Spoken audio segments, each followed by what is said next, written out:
wabarakatuh. Puji syukur kehadirat Allah Subhanahu wa taala, berkat karunia-Nya kita masih diberikan kesempatan untuk berkumpul pada kesempatan kali ini. Semoga di pembahasan kita kali ini, di pertemuan kita kali ini dapat menemukan banyak manfaat, dapat menemukan banyak ilmu baru yang bisa kita terapkan di kehidupan kita sehari-hari. Pertama-tama kita tuh lagi ada di podcast nih guys. Di podcast kita tuh ada yang judulnya Ngopsan. Ngobrol santai.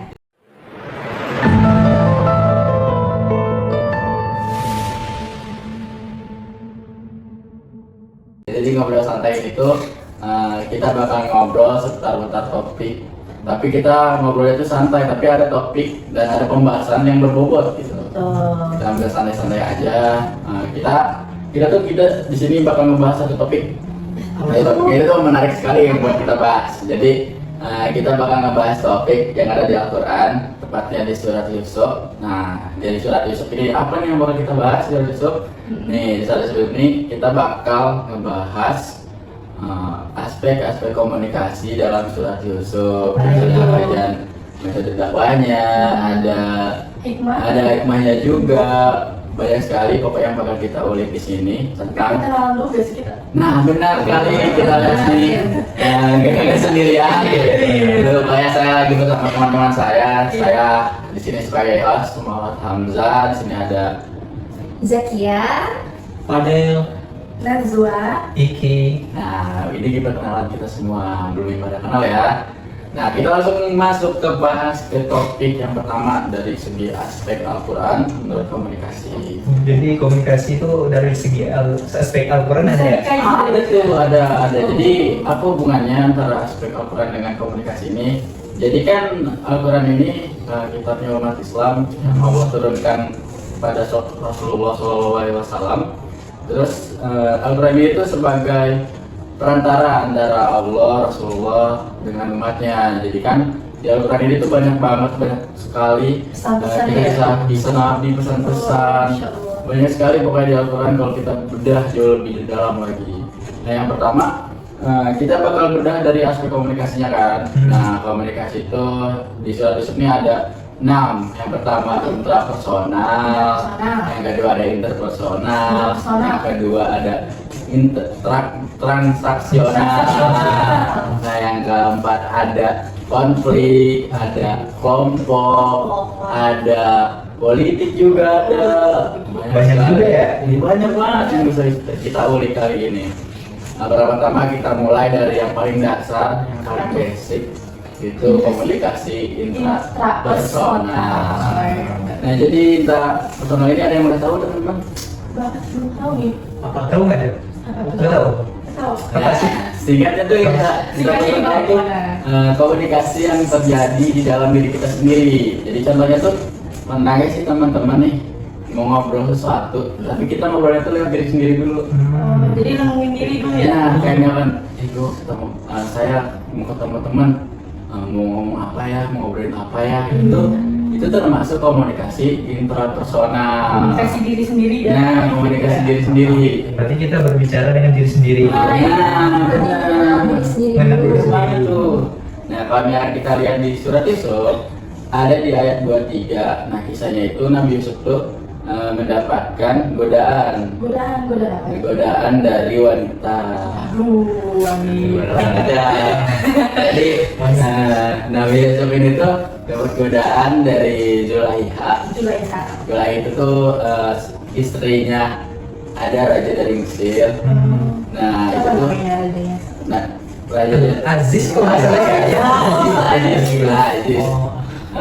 Nama itu Abdul Al-Aziz, istrinya itu Zulaiha. Nah, si istri Zulaiha ini nih di ayat 23 tuh dia menggoda Nabi Yusuf dengan ada artinya tuh marilah sini. Dan untungnya Nabi Yusuf ini tuh berkata di ayat 23 ini, qala ma'azallahi, aku berlindung kepada Allah. Nah, yang bisa kita ambil hikmah dari sini tuh apa yang dimasuk dengan komunikasi interpersonal di sini tuh Nabi Yusuf tuh lebih mengembalikan semuanya kepada Allah, berlindung kepada Allah. Jadi sebelum dia tergoda, dia ingatnya sama Allah, aku rindu kepada Allah, aku Dia berserah tergoda kepada Allah, gitu dan ya? tergoda gitu. Oh. Makanya komunikasi interpersonal tuh itu penting banget. Sebelum ke Nah sebelum apalagi sih Yang lainnya. ke yang lain-lainnya banyak banget kan komunikasi. Yang paling penting tuh ini dulu, kami akan komunikasi interpersonal yang udah benar. berhasil, sukses. Baru kita bisa selanjut ke yang lain. Ya kayak gitu. Fungsi komunikasi intrapersonal ini sebagai fondasi lah ibaratnya. Iya benar, fondasi banget. Awalnya. Nah, Iya. basicnya lah kasar ya Basicnya. awalannya. Nah, abis itu kan ini dari perorangan kan dari sendiri. Nah, kita bakal lanjut ngebahas di topik ada 2 orang. Nah, itu gimana tuh komunikasi 2 orang? Nah, itu tuh komunikasi 2 orang itu adanya yang namanya itu komunikasi interpersonal. Nah, itu kita bakal bahas bersama Kak Najwa. Kebetulan Kak Najwa telah mendalami materi ini. Sama-sama belajar ya. Iya. Jadi Kak Najwa gimana sih komunikasi interpersonal itu? Kan ada 2 orang katanya. Gimana tuh? Apa yang dimaksud komunikasi interpersonal itu? Baik, terima kasih ya Kak Hamzah. Sama-sama. Bismillahirrahmanirrahim. Di sini aku akan membahas komunikasi interpersonal. Tapi sebelum itu, sebelum ke kisah Nabi Yusuf, aku ingin menjelaskan tentang pengertian komunikasi interpersonal. Komunikasi interpersonal ialah komunikasi yang terjadi ketika satu orang dengan yang lainnya, atau lebih bisa lebih, gitu ya, yang dapat berkomunikasi dengan cara memahami, mendengar, sehingga kita dapat berkomunikasi satu sama lain. Berarti Gitu. contoh simpelnya mah antara Kak Najwa sama Kak Hamzah gitu Iya, ya. seperti Berdua itu. gitu. Ya kan, maaf ya Kak Najwa ya. Oke, itu kan misalnya contoh Oke, nggak dianggap ini. Contohnya, contoh Iya, simpelnya. contohnya.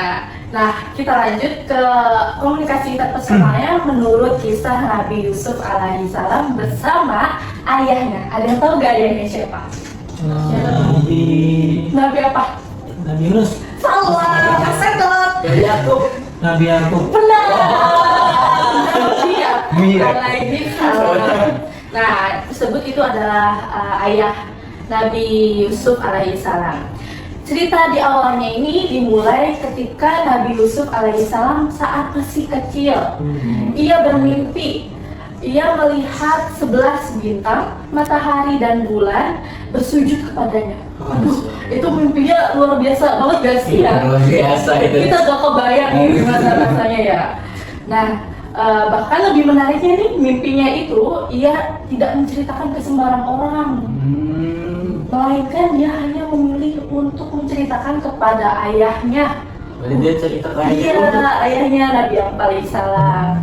Terdapat di dalam Al-Quran, Quran Surat Yusuf ayat 4, A'udzubillahi minasyaitonirrajim, إذ قالوا يوسف لأبيه يا أبت إني رأيت 11 كوكبا والشمس والقمر رأيتهم لي ساجدين. Masya Allah. Ia berkata, wahai ayahku, aku melihat 11 bintang. Aku melihat mimpi 11 bintang, bulan dan juga matahari, lalu semuanya bersujud kepadaku. Waduh, Masya Allah ya. Bulan matahari. Bulan matahari bersujud kepadaku. Nah, Nabi Yusuf itu menjelaskan ke ayahnya yang penuh adab, penuh hormat juga, gitu, seperti itu.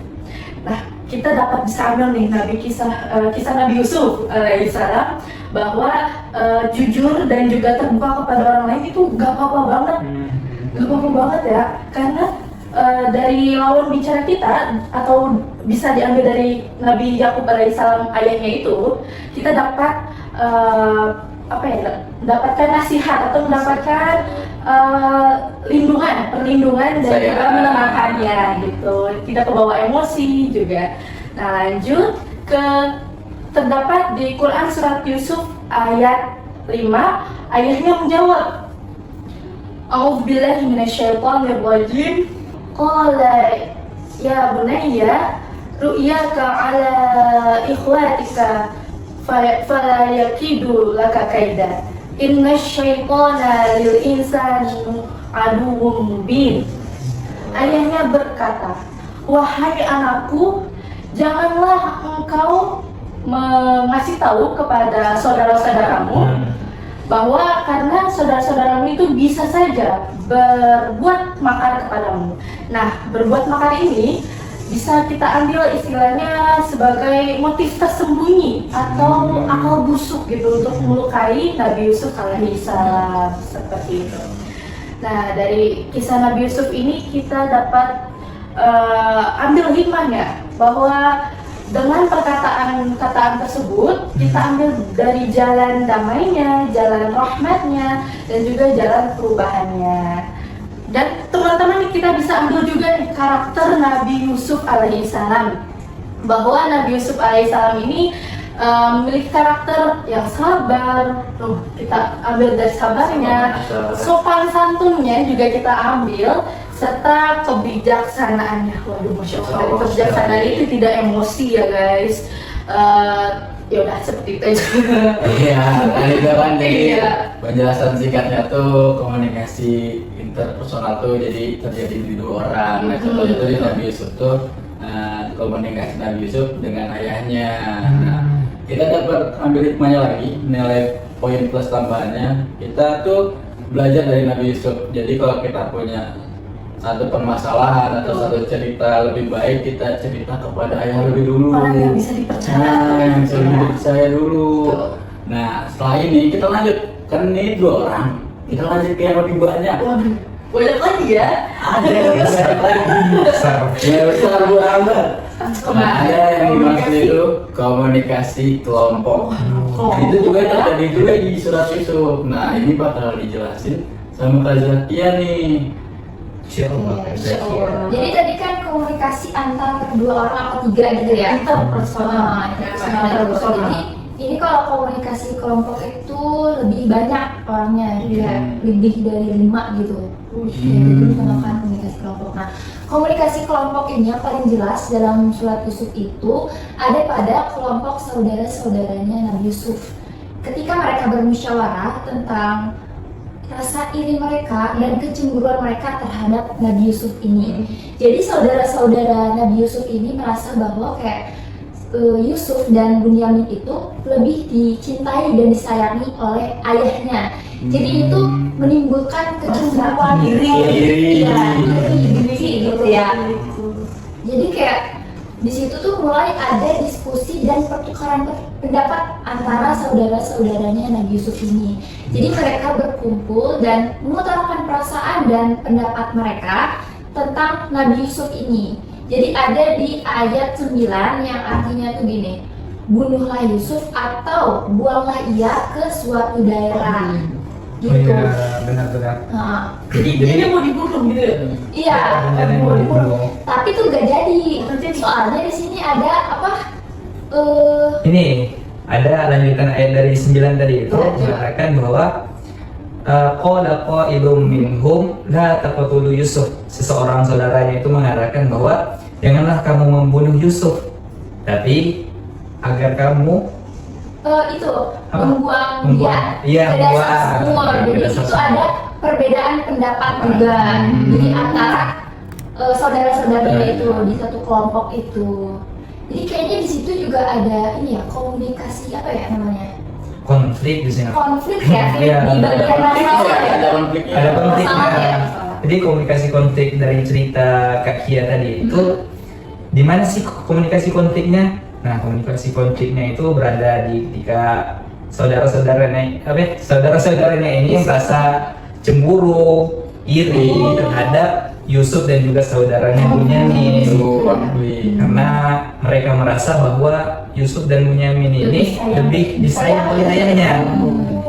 Padahal semua anak ya, kalau orang tua itu pasti menyayangi setiap Iya, sebenarnya rasanya aja gitu Iya, ya. karena Mungkin saudara-saudara perasaan aja kali ya yang saudara-saudaranya itu bikin iri ya. Nah, sehingga terjadilah komunikasi konflik yang setelah diceritakan oleh Kak Kia tadi, mereka berencana untuk membunuh Yusuf.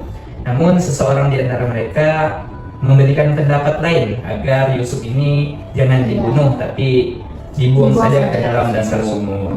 Tapi benar terjadi. Benar, itu terjadi. Nah, sebelum itu terjadi ada juga komunikasi transaksional. Transaksional. Seperti apa tuh transaksional itu? Kan beda lagi ya. Jadi banyak poin komunikasi nih. Iya. Nah, komunikasi transaksional itu hampir mirip kayak komunikasi interpersonal. Aduh, apa tuh yang bedanya? Namun komunikasi transaksionalnya adalah komunikasi dua arah. Dia bisa lebih antara satu orang dengan yang lain. Kalau komunikasi interpersonal itu kan satu orang dengan satu orang yang lain ya. Nah, komunikasi transaksional ini komunikasi dua arah, di mana dalam komunikasi tersebut terdapat sebuah interaksi antara komunikator dan juga komunikan. Jadi ada feedback langsung yang diutarakan. Nah, komunikasi transaksional yang terjadi pada kisah Yusuf ini terjadi ketika saudara-saudaranya Nabi Yusuf ini datang menemui ayahnya untuk meminta izin agar Nabi Yusuf ini bisa diajak bermain sama saudara-saudaranya. Nah, pada saat itu Nabi Yakub ini merasa ragu.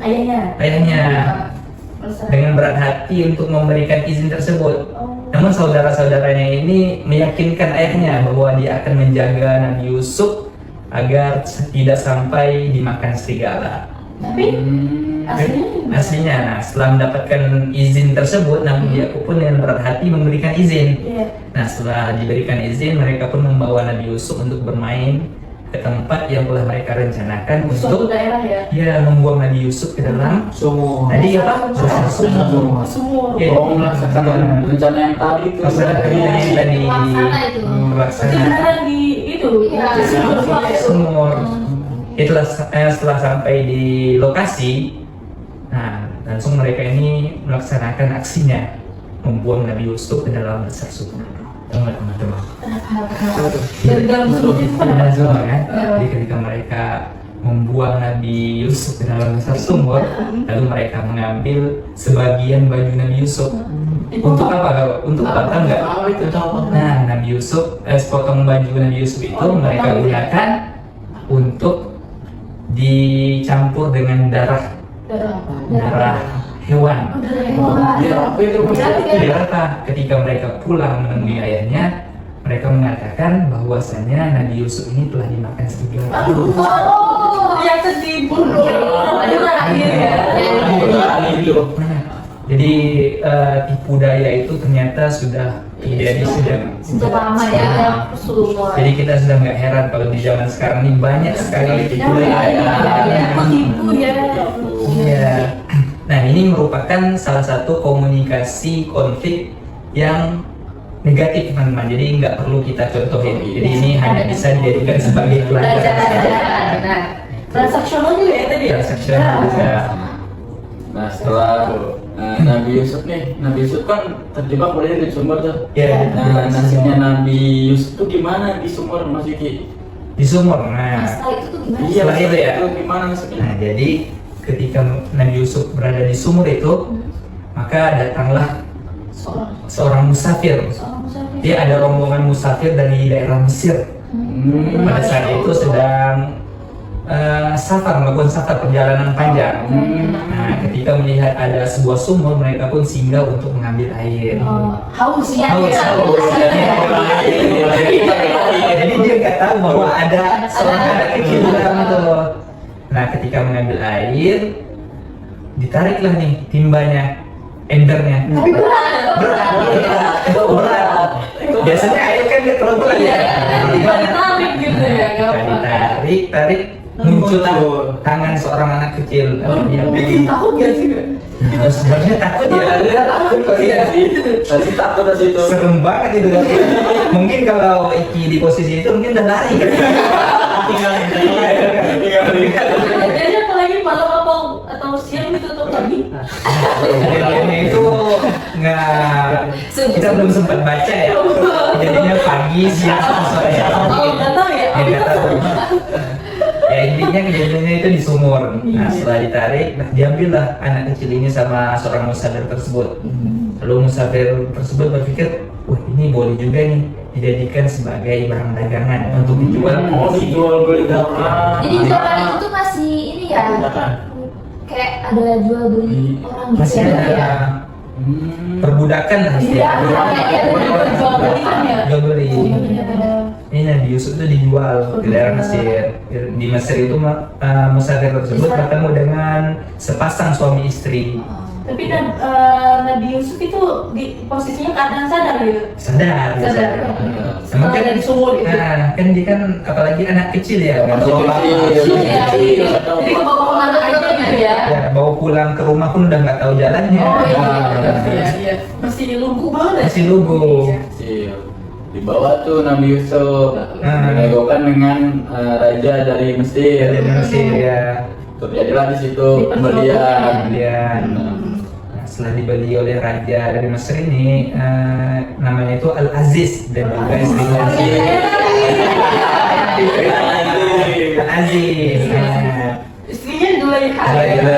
Zulaikha. Karena kebetulan mereka ini belum punya seorang anak juga kan, jadi dirawat lah Nabi Yusuf Itu ini. kebetulan ya jadi. Iya, dirawat. Singkat cerita, nggak dewasa Nabi Yusuf, maka ada lagi nih komunikasi konflik yang terjadi ketika Nabi Yusuf sudah Saat dewasa. dewasa itu. Apa tuh? Biasanya kayaknya teman-teman udah pada tahu ceritanya ya Oh, tentang Yang Nabi mana? Yusuf itu digoda. Oh iya, Itu di situ. Digoda. Ada di situ teman-teman. Digoda sama Zulaikha. Juleha, jadi ibu tirinya ibaratnya ya. Abis itu tuh kan dia tuh digibahin ya sama ibu-ibu sana tuh kan. Iya kan? Iya, benar. Ibu-ibu kayak ibu-ibu. Ibu apa namanya? Ibu bangsawan. Bangsawan dia, ibu bangsawan. Kalau bahasa sekarang itu ibu pejabat ya. Aduh. Iya. Gerumpi aja ngomongin. Aduh, mobilnya itu banget ya. Itu jadi bahas topik utama tuh pasti di trending topik kita. trending topik tuh. Jadi kan si Julia kan ngerasa nggak enak kan, kayak ih gue digibahin terus nih. Digibahin. Jadi itu kan kayaknya dia bawain kan. Iya. Ceritanya tuh gimana sih yang kata Iya kata banyak fitnah gitu. Ada sih lebih tahu ceritanya. Coba. Gimana deh, Bang? Iya. Oh iya Mas Fadel, Mas Sama Fadel. Del. Gimana ya nih? Jadi kan setelah digoda itu apa ya? Zulaikha itu kayak ngerasa direndahin gitu sama kalangan para apa? Ibu-ibu bangsawan. Masa sama apa? Anak Kecil sendiri. Oh, pada Sendiri, sendiri. Digoda sih gitu kan. Nah, jadi dia itu merasa ini ya, merasa rendah gitu. Direndahin gitu. Jadi dia mengundang tuh para bangsawan tadi, kalangan bangsawan untuk datang ke rumahnya tuh. Lalu diberilah satu buah pisau, sebilah pisau sama dengan Buang apel biar mereka memotong gitu. Potong sendiri, sendiri gitu ya. Oh, buat dia buat mereka ya. Oh, pisaunya satu. Per orang tuh pisaunya satu, buat satu. Iya, apel. sengaja ya nggak dikupas ya. Iya, dari kupas. Oh, biar mereka Iya, dari mereka kupas sendiri gitu. Jadi pas mereka kupas, Nabi Yusuf disuruh lewat tuh. Nah, pas Nabi Yusuf lewat itu, ternyata saking mereka terpesonanya sama ketampanan Nabi Yusuf, mereka sampai mengiris tangan sendiri, jari sendiri gitu. Siapanya tuh yang mereka para pejabat. Iya, para pejabat. Ibu. Memang satu masalah ibu. Gitu. Emang Ibu tuh salah. ibu ini agak meresahkan. Kayak gitu. Mereka tuh sepakat tuh, ibu-ibu ini tuh. Mereka tuh sepakat untuk, iya benar, ternyata ketampanan Nabi Yusuf itu Masya Allah gitu, sangat-sangat tampan lah. Luar biasa itu ya. Jadi ini tuh bukan salahnya Zulaikha. Jadi Oh dia tuh jadi kayak bentuk klarifikasi dia. Iya. Oh ini loh kayak gini loh kejadiannya tuh. Itu ketampanan Nabi Yusuf kalau di zaman sekarang itu kira-kira seperti apa tuh? aduh, Nggak sebanding ya. kelihatan bumi. Oh, bahkan opa-opa kita pun lewat.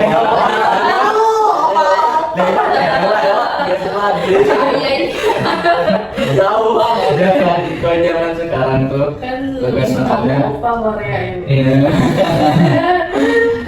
Terus tuh gimana? habis dari itu kan si Zulaikha aja kan mengasih lah, mengklarifikasi terus mengasih juga lah buat mendukung dia. Kalau dia ini tuh nggak bersalah. Nah, habis kelanjutan itu tuh gimana tuh Nabi Yusuf tuh bakal digimanain? Dan setelah kejadian itu tuh Nabi Yusuf akhirnya dipenjara karena fitnah yang tadi tuh. Mereka tuh nggak terima ya, Iya, nggak terima. nggak mau mengakui kalau mereka tuh juga merasa terpesona. Jadi si Nabi Yusuf tuh sabar banget ya. Iya, sabar. Terima aja Itulah gitu ya. pelajaran yang bisa kita ambil dari Nabi Betul. Yusuf itu. Tetap Betul. sabar walaupun ujiannya berat banget. Iya. Iya. Masuk penjara terus ya. Karena Iya, ada penjara. karena ada juga di dalam Quran surat Yusuf ayat 92 Apa tuh? artinya yang berbunyi tidak ada cercaan buat kalian sehingga Allah saja yang membalasnya sesuai dengan sesuai dengan Allah perbuatannya gitu ya. Jadi biarin Allah Biar Allah yang membalas, dibalas. nggak usah kita gitu, nggak usah kita Iya. repot-repot. Ya itu dari bentuk kesabaran Nabi Yusuf, masya Allah. Ya. Selain itu, berarti sempat di penjara Nabi Yusuf. Iya. Di penjara tuh gimana kira-kira seorang Nabi Yusuf di penjara tuh gimana kisahnya teman-teman? Ini ada di penjara. Ya di penjara itu karena difitnah ya tadi. Iya, difitnah tadi. Nah Zulaikha merasa berita ini sudah menyebar kemana-mana. Jadi dia berkomplotan dengan ibu-ibu bangsawan tadi untuk Gimana ya? dia menjerumuskan Yusuf ke dalam penjara. Jadi dibikinlah cerita seolah-olah yang menggoda Zulaikha ini adalah Nabi Yusuf. Itu keluarganya bakal kaget kayak kalau habis penjara, kalau Nabi Yusuf di penjara ya. Nah, Nabi Yusuf pun di penjara. Singkat cerita, di dalam penjara itu Nabi Yusuf bertemu dengan dua orang pemuda. Yaitu dua pemuda ini adalah merupakan pelayan raja yang dijadikan tersangka karena raja pada saat itu mau diberi racun kalau nggak salah. Racun. Nah pada saat di penjara itu dua pemuda ini pun bermimpi. Mimpi lagi? Mimpi. Mimpi lagi. Kayak saya tadi ya. Iya, Kayak pemudanya yang mimpi. Mimpi. Ya, bukan Nabi Yusuf. Suaranya. Orang pemuda ini bermimpi, yang satu itu bermimpi sedang membawa kue di atas kepala lalu dimakan oleh burung. Yang satu lagi bermimpi, kan? Nah, yang satu lagi ini bermimpi tentang membawa anggur kepada raja.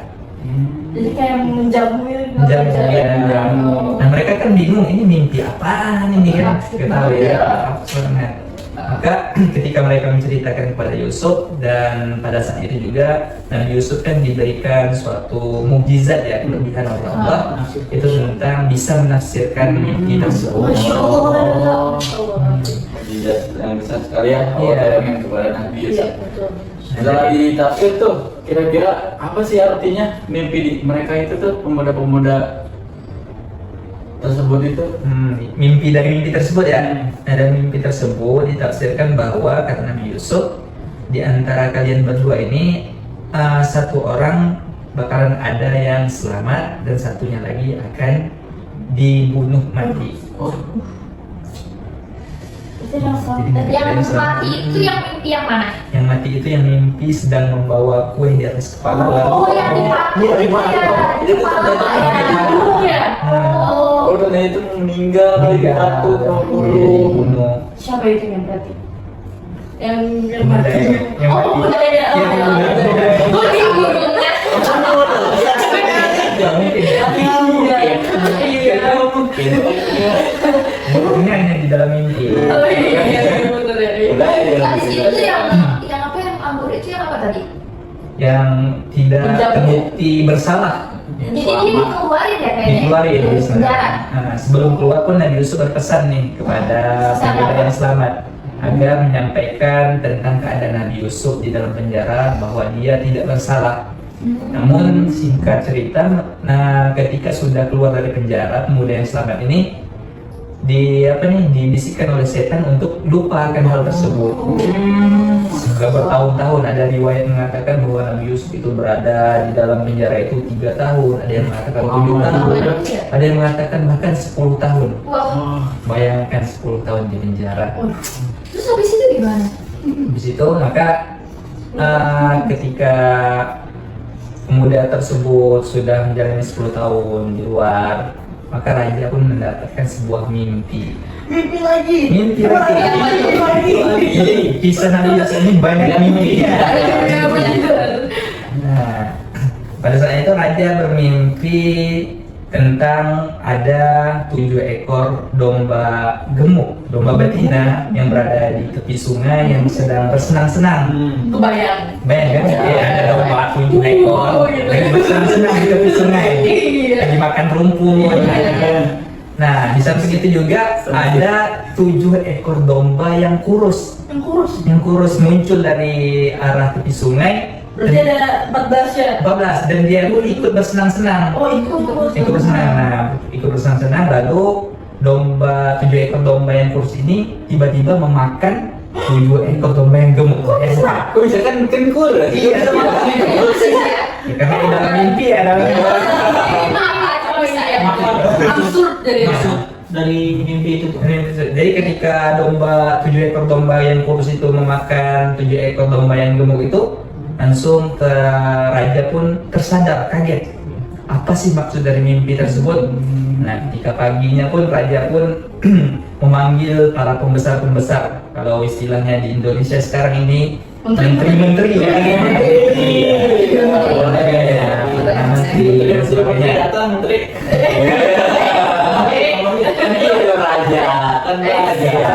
Raja, menteri-menteri sini kumpul. Praktek dulu dong.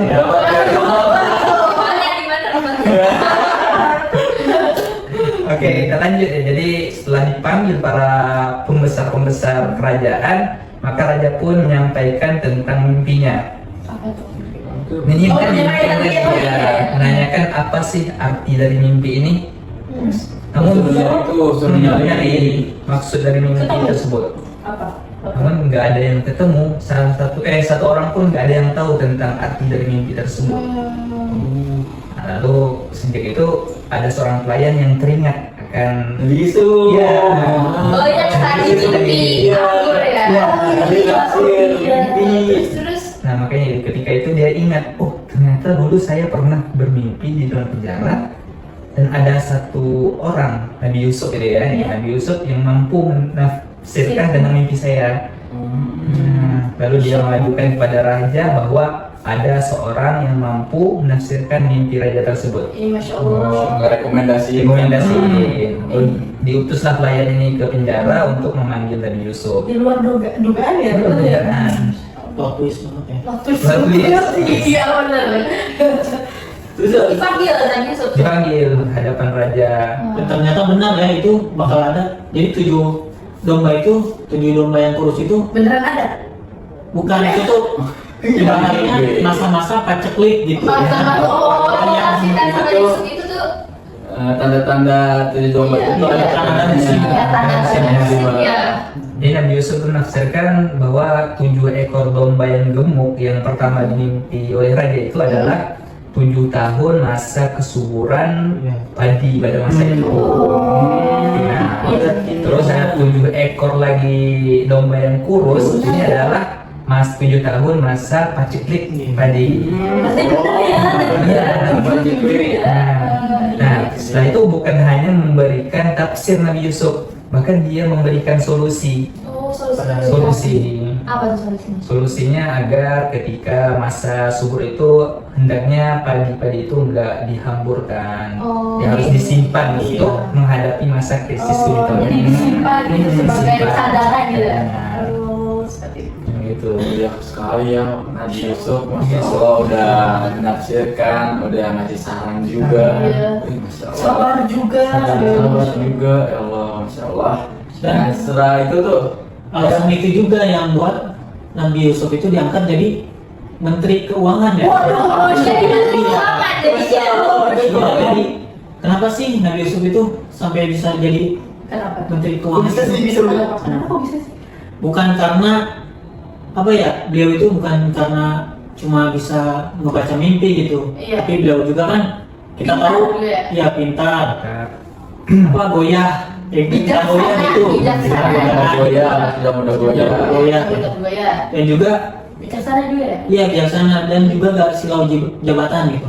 Oh, si jabatan. Cara nggak mungkin ya kayak gitu. Jadi ingat.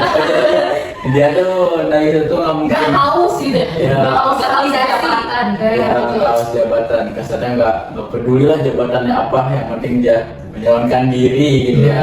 Oh, gimana tuh kisahnya sebelum menyalonkan diri tuh? Ya gimana sih? Saat dewasa ya berarti ya? Saat dewasa. Iya. Ya pasti Itu ya, gitu. gitu. Oh, udah dewasa ya. Itu masih kecil, itu menteri masih bayi, ini gitu.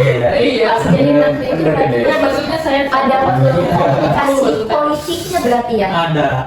Iya ya. Jadi saat jadi beliau itu gak ujuk-ujuk jadi menteri gitu. Jadi ada tahapannya gitu. Oh, ada dan itu prosesnya. Iya, ada prosesnya gitu. Nah, bagus banget tuh. Yaitu yang pertama ada proses klarifikasi. Kayak gimana tuh? Tuh, ketika itu ini kan Nabi Gimana? Yusuf itu sebelum diminta oleh raja untuk menjadi orang kepercayaannya, Nabi Yusuf berpesan bahwa saya tidak akan menerima ini sebelum saya diklarifikasi bahwa saya tidak bersalah. Iya, betul. Oh. Nah, setelah itu tuh, setelah klarifikasi apa lagi? Proses-prosesnya tuh apa lagi? Prosesnya. Saya Ya. komunikasi yang jujur dan Masya juga Allah. Masya Allah. Dan juga ada kepercayaan yang dibangun lewat tadi tuh dari beliau menafsirkan mimpi dan juga memberikan solusi. Iya. Jadi raja itu apa ya istilahnya? Kasih kepercayaan kepercayaan. gitu. Dapat kepercayaan. Nabi Yusuf juga tidak jujur, tidak apa namanya, memaki-maki saudaranya gitu kan. Iya. Kan seperti kisah yang tadi kita sebutkan. Iya, kan. benar-benar. Jadi seorang tuh kelihatan lah yang mana yang benar, mana yang nggak Iya, benar. benar. Nah, Nabi Yusuf ini tuh kebetulan dianggap benar banget, apalagi kan track recordnya, bagus banget dari menafsirkan mimpi, dari Jujur. jujur, dari Bijaksana. bijaksana, bagus banget nih. Nah, jadi Nabi Yusuf ya nggak aneh lah kalau misalkan dia jadi bendahara negara Iya, benar. Mesir kan. Iya. Terus dipercaya oleh Allah ya kan. Iya, maksudnya jauh dari Allah nih. Dan dari cerita Mas Fadil tadi, ternyata komunikasi politik itu diperlukan kejujuran. Iya, itu komunikasi itu paling penting, fondasi gitu. Fondasi. Kan apalagi kita lihat ya di negara kita ini kan, Udah banyak sih. sebenarnya di negara kita ini banyak orang pintar ya. Iya. Iya. Tapi pintarnya pintar. Orang jujur. Orangnya orang yang bijak. Pintarnya yang benar-benar pintar, Pintar. apa ya namanya itu? Apa? Aduh,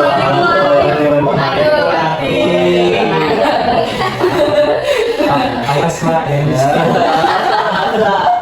Di YouTube aku, podcast aku ini, podcast aku terancam ini. Jadi ya bisa dapat kita simpulkanlah dari konflik itu. Jadi terdapat proses-prosesnya. Jadi nggak mungkin habis itu ujuk-ujuk gitu jadi menteri keuangan, kan pasti ada tahap-tahapannya. Itu tuh patut kita contoh itu. Kalau misalkan dalam sistem berpolitik kita tuh harus ikutin alurnya dulu, nggak boleh kesannya dari bawah tiba-tiba naik pangkat apa, sedangkan kita nggak bisa Kita melewati membuktikan apa rintangan gitu. yang perlu Misalnya apa dan lain-lain. Iya, nggak boleh kayak gitu. Makanya kita dapat hikmahnya dari Yusuf ini tuh ya kayak gitulah, banyak Masya banget Allah. manfaat, banyak banget Pelajarannya ya.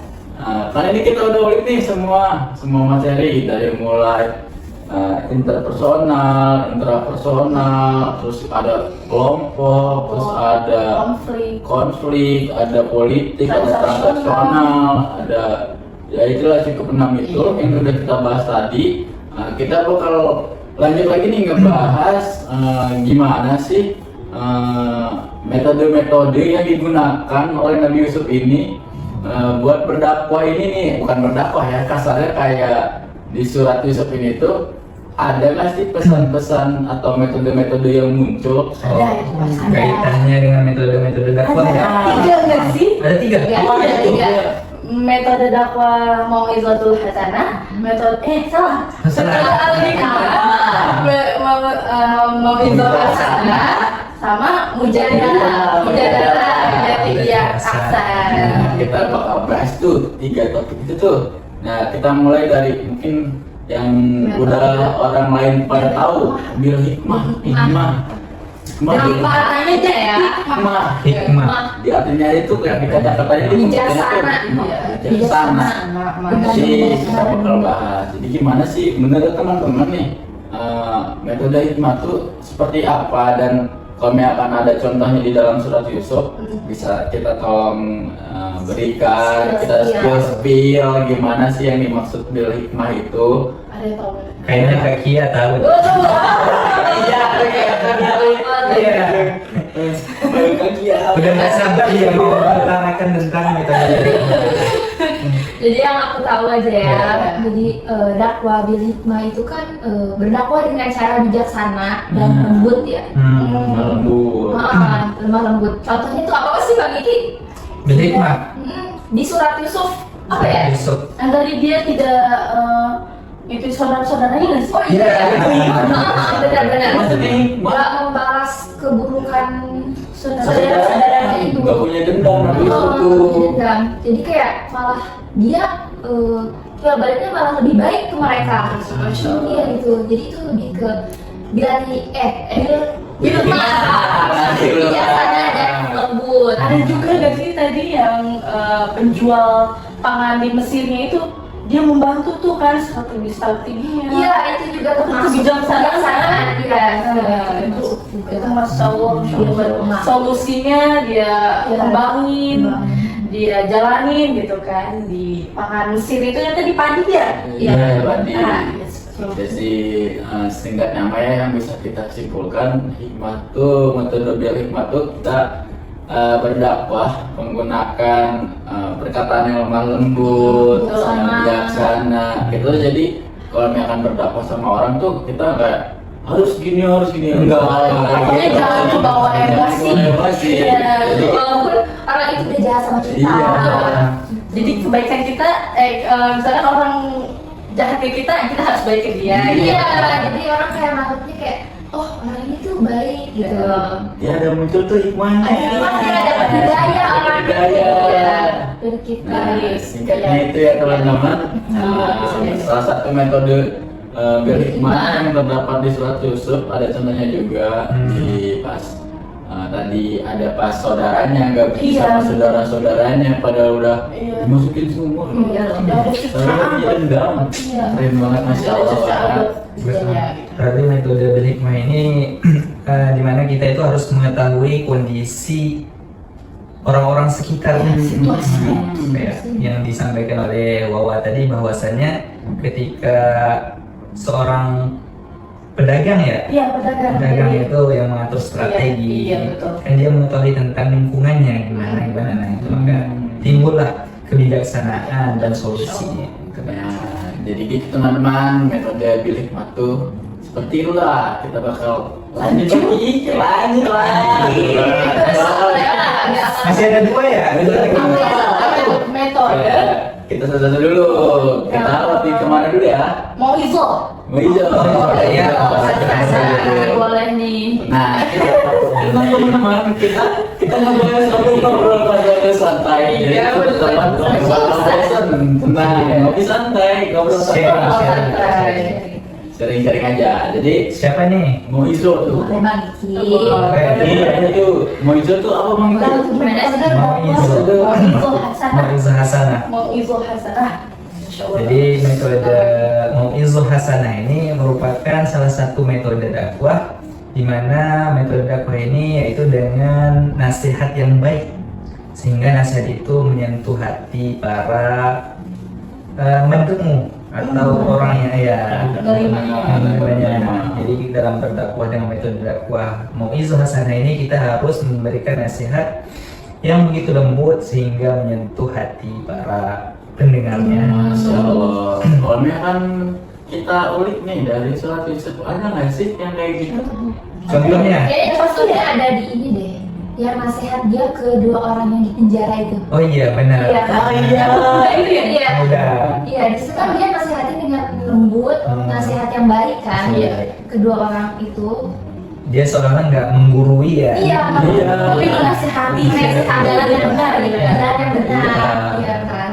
Berarti kita tuh kalau misalkan efektif tuh jangan sampai metode ini tuh bisa membuat menghakimi seseorang, jangan sampai ya. Kita tuh harus lemah lembut, santai, itu pelan-pelan, tapi dapat gitu hikmahnya, dapat lagi manfaatnya. Nah, kira-kira kan gitu ya contoh dari Mauizul Hasanah. Nah, kita bakal lanjut lagi nih yang pembahasan terakhir nih. Katanya apa ya? Apa yang terakhir? Mau jadilah. Mau jadilah. Jadi yang Nah, kita bakal bahas nih dari menurut Yusuf atau menurut surat Yusuf, ada nggak sih contohnya, ada nggak sih pengertiannya di surat Yusuf?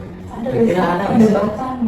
Berdebat. Kalau menjadilah bejati hasanah itu berdebat dengan cara yang baik. Iya. Berdebat gitu kan? Tidak untuk menghakimi, Menghakimi ya. Lebih ke tapi untuk menunjukkan kebenaran. Benaran ya.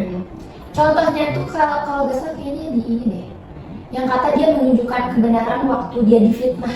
Oh, itu berdebat dulu ya. Iya, itu kebenaran dia.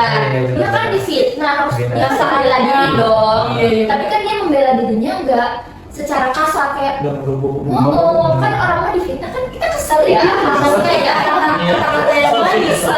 Tapi Yusuf itu kan membela dirinya dengan lemah lembut kayak saya tidak melakukan kayak lemah lembut lah ibaratnya, tidak berkata kasar dan lain-lain, tapi membuktikan juga gitu loh, iya kan? Sesuai dengan faktanya ya. Sesuai dengan fakta, bener banget teman-teman. tidak menghakimi juga gitu. Masya Allah. Itu tuh berarti sangat efektif ketika kita punya satu permasalahan atau apa ya, kalau misalkan di surat Yusuf ini tuh kayak misalkan kita difitnah lah kasarnya.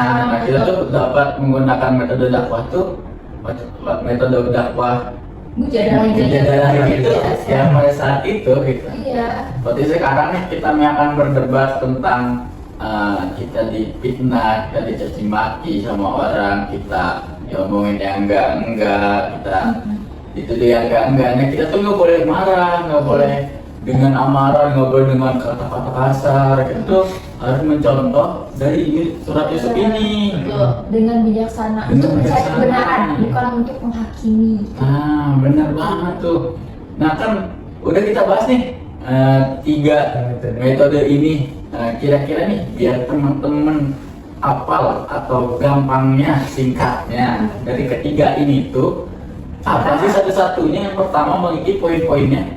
Yang pertama tuh metode dakwah bil hikmah ya. Hikmah. Kita dari Bisa ambil dari simpelnya tuh apa hikmah tuh? lemah lembut dia, Lemah lembut. perkataan dia, atau kebijaksanaan dia lah ya. Lebih lemah lembut kalau hikmah tuh. Ya, dari kisah Nabi Yusuf ini itu Nabi Yusuf selalu menyesuaikan cara ngomongnya dengan siapa yang diajak bicara. Nah itu dengan hikmah, nggak maksa tapi Iya. masuk akal gitu. Iya, sesuai gitu ya. Nah, kedua tuh tadi Mau sana. metodenya ya. Simpelnya tuh kayak Nasihat dengan baik. kayak kita menasihati. Ya kan nih kita Tanpa emosi ya. nasihatin teman kita. Ya kan contohnya mungkin yang sekarang lagi ramai kayak banyak kan pemuda-pemuda yang mulai sering lalai meninggalkan sholat. Kita kan mengingatkannya Iya. nggak boleh kasar gitu. Jangan sampai dia tersinggung. Nah, kita nggak boleh menghakimi dia gitu, nggak boleh menghakimi. Ini Iya. bandel kamu nggak sholat, nggak boleh. Takutnya dia malah kapok gitu kan. Enggak, dia malah makin apa ya, mengingkari gitu. Jadi dia kesel ya. Jangan sampai buat mantu kita kesel. Kalau nggak mau sunat lagi Iya. Tapi harusnya kita kasih tahu nih, kalau dengan sholat kita tuh dapat apa sih? Iya. gitu. Dijelaskan juga. Iya, benar. Utamaannya ya. Ya, utamanya apa? Kalau bagian terakhir yang ketiga, Metode dakwah Jadilah. Al-Mujadilah itu lebih kayak gimana sih teman-teman?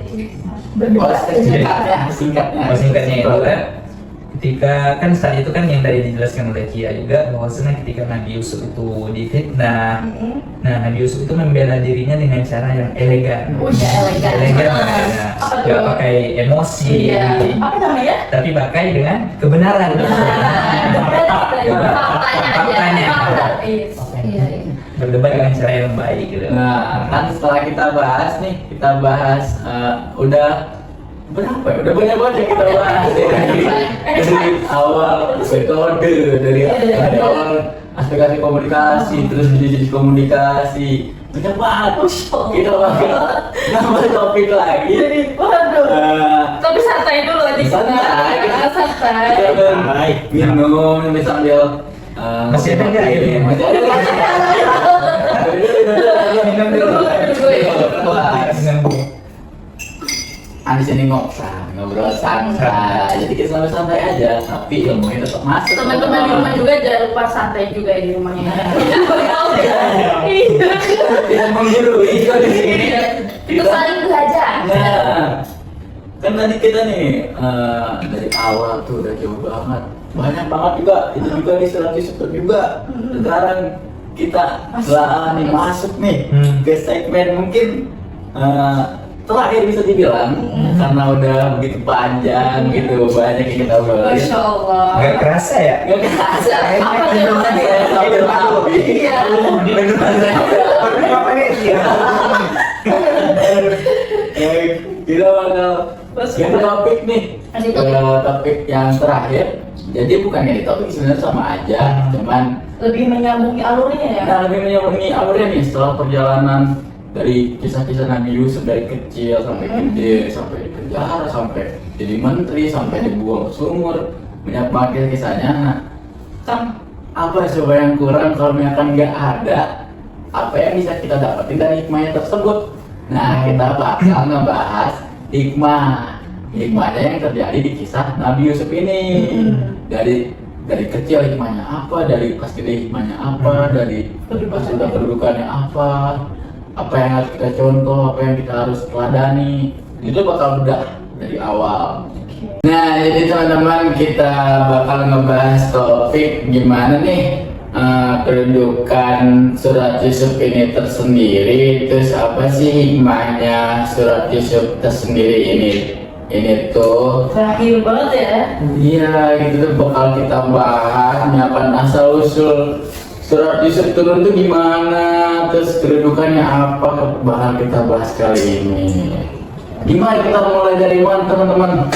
Kita mau mulai dari Hikmah ya? Nabi Yusuf kali ya. Hikmah surah Yusuf. Surah Yusuf. Nah, ya. hikmahnya Bagus. Hei, Kisahnya. Nah, berbicara tentang hikmah nih teman-teman, hikmah dan kedudukan posisi surat Yusuf dalam dakwah itu sangat besar. Betul. Nah, kenapa? Tahu nggak teman-teman kenapa surat Yusuf ini diturunkan oleh Allah? Kenapa tuh? Nah, ada dua kejadian di mana surat Yusuf ini diturunkan oleh Allah untuk nguatin Nabi Muhammad mentalnya. Kenapa Nabi Muhammad ingin dikuatin oleh Allah? Yang pertama karena ada kejadian. Itu pada saat itu kenapa itu Nabi Muhammad? Nabi Muhammad sedang mengalami istilahnya itu tahun kesedihan pada masa itu. Tahun kesedihan. Jadi duka ya. Lagi berduka karena dia kehilangan sosok dua orang yang sangat membantu perjuangan dakwah beliau pada saat itu. Yang pertama ada pamannya Abu Talib, yang kedua ada istrinya Siti Khadijah. Soalnya pamannya itu kan udah dari kecil dekat banget ya. Iya. Selain meninggalnya ayahnya itu. Benar, Bener kan ya? benar. Iya bener. Sekarang kita masuk ke segmennya itu gimana sih kedudukan surat Yusuf ini, lahirnya kapan, terus diturunkannya kapan, terus asal muasal surat Yusufnya kapan, gimana, Benar. terus ada apa di surat Yusuf ini tuh, terus hikmahnya apa dari surat Yusuf ini secara utuhnya. Nah, kita bakal bahas dari awal sampai akhir. Yang pertama kita bakal bahas dari hikmahnya dulu nih. Surat Yusuf ini tuh banyak sekali, terdapat banyak hikmah di dalam surat Yusuf, seperti banyak pelajaran yang bisa kita ambil seperti dari kisah-kisah yang tadi kita sempat ceritain tuh, men. Di awal banyak banget yang bisa kita ambil dari situ. Terus surat Yusuf ini tuh diturunkan merupakan surat ke-12 di Al-Quran, jadi teman-teman. Masya Allah ya. Lanjutnya Bang Hikmah. Iki. Oke, berbicara tentang hikmah dan kedudukan posisi surat Yusuf dalam dakwah, surat Yusuf ini memiliki peran yang sangat besar dalam dakwah. Hikmahnya begitu banyak yang bisa kita dapatkan. Nah, tahu nggak kenapa surah Yusuf ini diturunkan Allah kepada Nabi Muhammad? Jadi surat Yusuf ini diturunkan kepada Nabi Muhammad pada saat itu untuk nguatin mental Nabi Muhammad. Di mana Nabi Muhammad, ya, di mana Nabi Muhammad pada saat itu mengalami tahun kesedihan, Tahun berduka. tahun berduka istilahnya.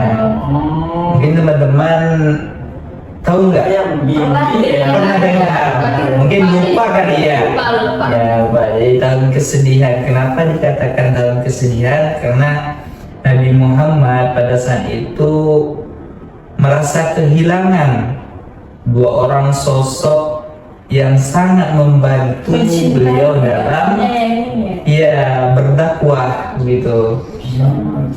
Nah, dua orang ini yang pertama ada pamannya Abu Thalib, nah, yang kedua istrinya Siti Khadijah.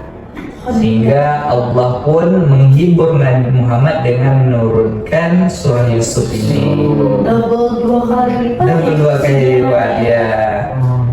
Nah, yang kedua alasan surat Yusuf ini diturunkan juga itu untuk ngajarin kita bahwasanya kalau jalan dakwah itu pasti memiliki tantangan. Prosesnya. Ya, punya banyak. Jadi dakwah dalam kita berdakwah itu tidak semestinya harus mudah saja. Tidak utuh gitu ya. Nah, pasti memiliki lika-liku dalam dakwah. Karena kegagalan tidak hanya stuck di situ saja. Iya. Nah, hikmah besarnya yang dapat kita ambil dari surat Yusuf ini yang pertama bahwa dari kisah Nabi Yusuf tadi bahwa kesabaran itu bukanlah suatu kelemahan. Dilihat dari Nabi Yusuf ketika dizalimi oleh saudara-saudaranya. Gitu ya. Jadi penderitaan itu bukan berarti kegagalan. Kegagalan. Wih, kelas ketarik ini. Alhamdulillah. Ya. Kegagalan kayak kita hanya jadi menyerah gitu ya. Tapi bangkit kita lagi. Nanti dimasukin lah di sini di bawah judul ini kata-kata Iya, Penderitaan bukan berarti kegagalan. Wih, penderitaan bukan kegagalan. Nah, kita lanjut nih. Tadi kan udah tuh boleh ke spill sedikit-sedikit hikmahnya. Kita bakal gimana sih kedudukan surat Yusuf ini tersendiri itu kayak gimana sih? Apakah spesial banget surat Yusuf ini? Kan kalau misalkan kita lihat dari tadi mah ya begitu spesial lah karena diturunkannya pada saat Nabi Muhammad sedang bersedih. Nah, kita bakal bahas lebih jauh gimana sih surat Yusuf kedudukannya bukan sebatas surat yang diturunkan hanya karena pada masa Nabi Muhammad SAW waktu sedih kan, waktu masa kesedihan, tapi kita bakal bahas lagi jauh lebih itu gimana sih surat Yusuf tuh kedudukannya teman-teman? Kedudukan Kaki gimana? apa? Oh ya. Iya nih kayaknya yang apa Iya. Kirain mau menjawab tadi gitu. Kedudukan itu belum bisa moralnya nggak sih? Iya. Kedudukan ya, kedudukannya jadi surah Yusuf ini kedudukannya itu kata Allah merupakan ahsanal qasas. Masya Allah. apa tuh Mbak? Tambah ahsanal qasas. Ini merupakan Benar, aku pernah ingat ada bacaannya Ahsanul Qasas itu ada di surat Yusuf kan? iya. Ayat berapa sih itu? Itu potongan ayat Potongan ayat ahsanal qasas yang berarti itu merupakan kisah terbaik. Masya Allah. Kisah terbaik. Tahu nggak kenapa surat Yusuf ini dikatakan sebagai kisah terbaik? Kenapa? Karena kisah ini tuh yang paling utuh gitu. Kisah Ya. paling utuh ya. Kisah Dalam soalnya yang lain mah potong-potong gitu kan. Bisa-bisa. Kayak kisah Nabi Musa kan banyak itu, Iya. cuma potong-potong. Jadi sempurna. Kalau ini kan sempurna kan dalam satu surat gitu. Surat Menceritakan dari kecil, dari Sampai besar. Itu berurutan utuh gitu kan. itu pesannya, pesan moralnya pun utuh gitu. Nah, jadi teman-teman kita udah sampai di penghujung acara, podcast ngobrol Ngobsan. santai, ngobsan.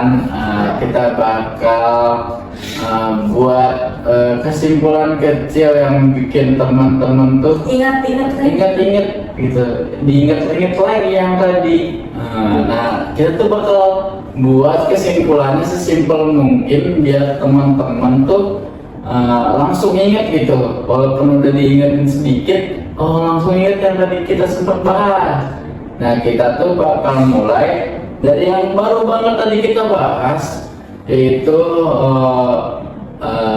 hikmahnya dan kedudukan surat Yusuf ini. Kesimpulannya yang bakal dijelasin sama Bang Iki dan bakal bareng sama teman-teman juga. Yuk kita mulai. Nah, kesimpulan dari hikmah surah Yusuf ini yang pertama kita ditekankan untuk selalu sabar dalam menghadapi segala ujian. Dari kisah Nabi Yusuf tadi kan begitu sabarnya beliau ketika dizolimi oleh saudara-saudaranya, ketika difitnah dan dimasukkan ke dalam penjara. Maka kesabaran itu bukan merupakan suatu kelemahan teman-teman, tapi kesabaran itu adalah proses penguatan untuk kita mencapai hasil yang terbaik di kemudian hari. Nah, yang kedua, hendaklah kita dari hikmah kisah Nabi Yusuf ini kita berlaku jujur, karena jujur itu sangat mahal. Mahal jujur. Nah, nggak bakalan rugi kalau kita berlaku jujur, karena orang yang jujur pasti akan mendapatkan hasil yang terbaik. Walaupun mungkin ketika proses banyak lika-likunya, Tantangannya karena kejujuran itu bakalan terungkap. Ada pepatah yang mengatakan gini, sepandai-pandainya tupai melompat pasti akan jatuh. Nah, ketika kita mencoba untuk menyembunyikan kejujuran, pasti akan ketahuan entah itu mungkin nggak sekarang ya, tapi beberapa tahun ke depan ya pasti bakalan ketahuan. Maka hendaknya kita dari hikmah ini untuk selalu berlaku jujur, berkata jujur dan baik.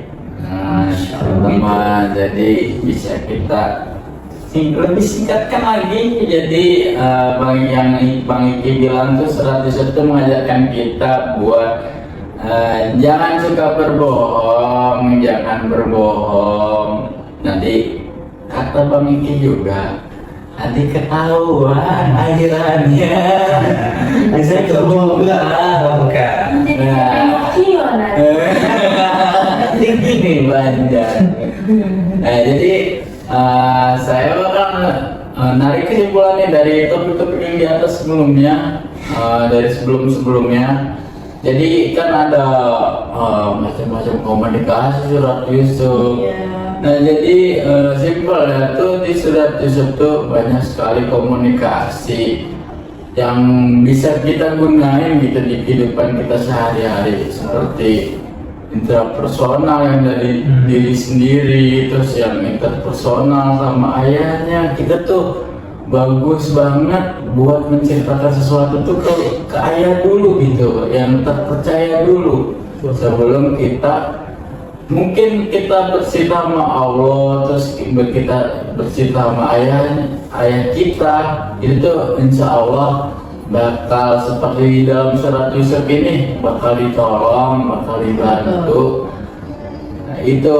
Nah, yang ketiga kan ada komunikasi kelompok. Nah, gimana caranya kita berkomunikasi secara kelompok tuh yang baik, yang bagus, yang punya manfaat banyak. Nah, terus akan ada transaksional tadi yang dibilang Bang Iki. Itu kan walaupun di kisah ini nggak mencerminkan ya, nggak kebaikan itu tuh menghasut Nabi Yusuf buat dimasukin ke sumur, tapi itu tuh adalah salah satu contoh komunikasi yang terjadi di kelompok. Nah, ada komunikasi konflik. Nah, konflik itu yang tadi tuh yang sempat dibahas Mas Iki, Mas Fadel, ada Kak Ya juga sempat ngomong, ada Kak Najwa juga sempat ngomong. Jadi konflik itu ada perbedaan pendapat lah kasarnya, ada kayaknya akan cemburu, ada kesalahpahaman. Itu kan bakal muncul konflik tuh. Nah, kita bakal menggunakan komunikasi konflik ini seperti yang ada di surat Yusuf ini. Terus ada komunikasi politik yang tadi Nabi Yusuf bisa jadi anggota menteri, menteri keuangan. Terus boleh ini jadi surat Yusuf itu tuh alhamdulillah, dan masya Allahnya yang tadi Bang Iki bilang, ini tuh tersusun dari awal, dari Nabi Yusuf kecil, Nabi Yusuf mulai remaja, mulai masuk usia balik, makin atas lagi, makin berumur lagi, makin sampai jadi anggota dewan. Itu tuh dengan lengkap ada di surat Yusuf ini, teman-teman. Izin menambahkan, Boleh tambahin lagi. Pertama tadi yang kita udah jelaskan nih metode dakwahnya ya, mau'izatul hasanah, hikmah, sama mujadalah ihsan. Nah, dari kisah Nabi Yusuf ini kan metode dakwah tersebut itu masih bersangkutan kan ya, tadi kita jenis-jenis komunikasi yang tadi yang udah banyak itu 6. Nah, itu kita bisa ambil juga dari kebijaksanaannya Nabi Yusuf alaihissalam. Kan dari awalnya bil hikmahnya itu kan dengan sopan santun, lembut. Nah, itu mau'izatul hasanah juga menasehati, itu kan dengan kebijaksanaannya. Selanjutnya juga ada mujadilah biati ahsan, dengan berdebat namun tidak membawa emosi seperti itu. Jadi kebijaksanaannya ke bawah gitu ya. Nah, semoga ya teman-teman, semoga itulah kesimpulan yang bisa saya simpulkan dan teman-teman kita di sini simpulkan, bahwa banyak sekali manfaat yang bisa kita lihat dari surat Yusuf, dan banyak sekali yang bisa kita jadi bahan evaluasi kita, bahan belajar kita. Semoga pembahasan kali ini mendapatkan banyak manfaat, mendapatkan banyak ilmu-ilmu yang buat berguna nanti buat kita teman-teman. Kita udah kita tutup sampai penghujung acara ini. Di Hopsan. Ini jangan lupa nih. Jangan lupa ikuti keseruan podcast kita lainnya. Kita bakal sering banyak ini podcast seputar pelajaran mungkin ya. Jadi kita sebagai yang pertama tugas, tapi sebagai yang kedua juga bisa sebagai kita buat belajar untuk menjadi mahasiswa KPI teman-teman. Kami ucapkan terima kasih juga buat teman-teman saya karena juga Terima kasih, semoga ilmu-ilmu yang Itu sama belajar. makasih banget buat kakak dan mas-mas yang udah yang mampir di podcast saya kali ini. Maaf apabila ya ya atau perbuatan kita yang tadi senonoh atau iya Jadi ada Bisa ya. yang dia hidir dikit itu Iya. so masya Allah maaf banget ya. ya Apalagi yang ini ya, menanyakan tentang Nabi Yusuf itu masuk ke sumur. itu makanya itu terinspirasi aja ketika itu saya juga nggak expect ini tuh nggak kayak briefing dulu enggak ini tuh langsung dadakan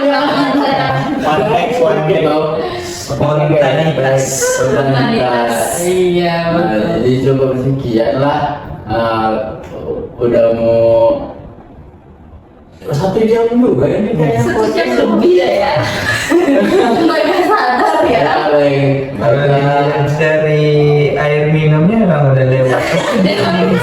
Udah pada habis. Lama-lama saya tutup. Sekian dari kami. Assalamualaikum warahmatullahi wabarakatuh.